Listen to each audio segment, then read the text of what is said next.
கடலை எப்படி போகுது? ம் நல்லா தான் போகுது. சரி சரி, இப்போ சிக்கன் ரைஸ் தரா போ. கரெக்டாக ஆனர் பாப்பா.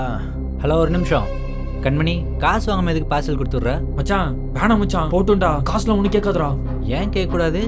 வாங்கின சாப்பாடு காசு கொடுத்து தானே வாங்கிட்டு போனோம். நம்ம என்ன தான தர்மமா பண்ணிட்டு இருக்கோம்? இதைதாங்க நான் அன்னைக்கே சொன்னேன். ஆனா இவர் தான் எம்எல்ஏயோட அக்கா பையன் அப்படி இப்படின்னு சொன்னாரு. அன்னைக்கும் இதே மாதிரி தான் காசு கொடுக்காம போயிட்டாரு. என்னடா அது? மச்சான் அவங்கெல்லாம் பெரிய இடம்டா.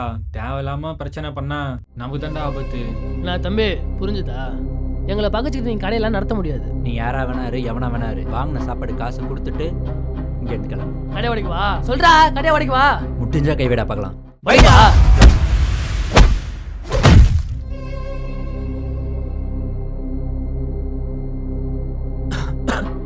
எம்எல்ஏ அக்கா பையன் தெரிஞ்சும் மேலே கை வைக்கிறல. இருடா, போய் ஆளை கூட்டு வரேன்.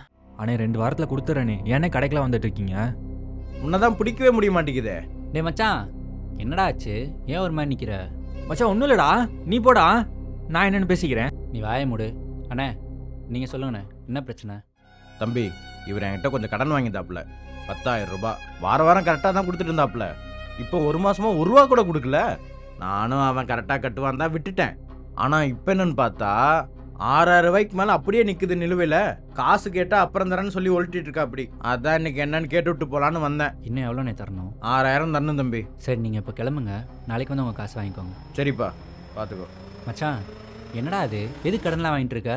இல்லை மச்சான், முன்னாடி கிடைக்கிற காசெல்லாம் அவ்வளோ செலவு பண்ண மாட்டேன். மாதம் மாதம் கரெக்டாக கட்டிடுவேன்டா. நம்ம கடை அந்த அளவுக்கு இன்னும் டெவலப் ஆகலையா? வேலையாட்களும் ரொம்ப அதிகமாக இருக்காங்க. அதான் உன்கிட்ட சம்பளம் கேட்கவே முன்னாடி கஷ்டமாக இருக்கு மச்சான். மச்சான் உன்ன இருந்த மாதிரிலாம் இப்போ கிடையாதுடா. நம்ம கையில் நிற்கிற அளவுக்கு வருமானம் வருது. உனக்கு தேவையான சம்பளத்தை இனிமேல் டெய்லியும் வாங்கிக்கோ. இனிமேல் இந்த மாதிரி கடன்லாம் வாங்காதடா, அது நம்ம நிம்மதியாகவே கெடுத்துரும். தம்பி வணக்கம் தம்பி. அண்ணே நீங்கள் என்ன ஞாபகம் இல்லையா? அன்னைக்கு உன் கடைக்கு சாப்பிட வந்துட்டு உன்னை பாராட்டிட்டுலாம் போனேன்ப்பா. அண்ணே நீங்களா? வாங்கண்ணே, என்ன வேணும்? சொன்ன மாதிரியே இன்னும் விறகடுப்புல தான் சமைக்கிறீங்களா? அண்ணே நம்ம கடையில் எப்போவுமே விறகடுப்பில் தான் சமைப்போம். அதுவும் வீட்டு முறைப்படி தான் சமைப்போம். ஓகே சரிப்பா. அது இல்லைப்பா, அன்னைக்கு உன்கிட்ட கேட்டிருந்தேன், ஒரு கல்யாண ஆர்டர் இருக்கு. அண்ணே இல்லைண்ணே, நாங்கள் இப்போ வரைக்கும் கல்யாணம்லாம் எடுத்து செஞ்சதில்லை. ஹோட்டலுக்கு வர 500 பேருக்கு மட்டும் சமைச்சிட்டு இருக்கோம். இன்னொரு 500 பேத்துக்கு சமைச்சிங்கன்னா கல்யாணத்துக்கு சமைக்கிற மாதிரி தானே? அடுத்த மாதம் என் பொண்ணுக்கு கல்யாணம் தம்பி. கொஞ்சம் பாருங்க, உங்கள் கை பக்குவம் நல்லா இருக்குன்றனால தான் உங்கள் கடையை தேடி வந்திருக்கேன் தம்பி. அஜித்து, கண்மணி, என்ன 2 பேரும் யோசிச்சுக்கிறீங்க? யோசிக்காம சொல்லுங்க. உங்க 2 பேரால முடியும். எனக்கு நம்பிக்கை இருக்கு.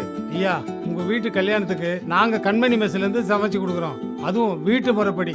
நீ ஒன்றும் கவலைப்படாதீங்க. உங்களுக்காக இந்த தடவை ரிஸ்க் எடுத்து உங்கள் வீட்டு கல்யாணத்துக்கு இந்த தடவை கண்மணி மெஸ்ல இருந்தால் சமையல்.